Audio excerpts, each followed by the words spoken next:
We fold the U.S. flag into a triangle based really on military tradition. Interestingly enough, and people may be surprised by this, folding the flag in the triangle is not required in the flag code. It is a military ceremony, and in folding the flag in that way, as you make the last fold and tuck the last piece of flag into the triangle, you've created an envelope, and that keeps it in good order and safe for the next time it's going to be raised. In a military setting, you need to be able to have the flag not just folded to where it might be rumpled or come apart, but into a nice package. And so that tradition began with the military. It's continued, though, during military funerals to honor the serviceman or woman who has died.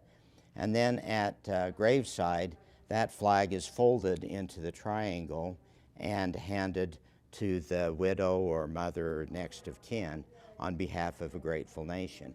And that is so stirring that people love that ceremony. And so now this is one of the things that is growing and changing.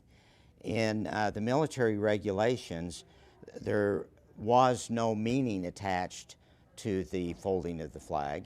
It was done as part of this normal way of keeping the flag in good order.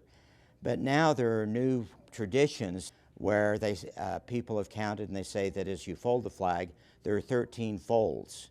13 is a nice number, 13 stripes, 13 folds. And that each one of those folds has a special meaning or significance. This is all new and there does not have an old tradition.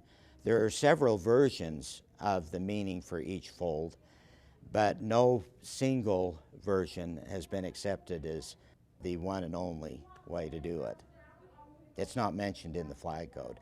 And as a matter of fact, if you have an antique flag, maybe a flag that has been passed down in the family, folding it into the triangle isn't a good idea because each one of those folds puts extra strain on the threads in the cloth, and an old flag will actually fall apart because it's folded that way. Old flags, if they have to be folded as few times as necessary, but it's even better to roll them around an acid-free paper roll.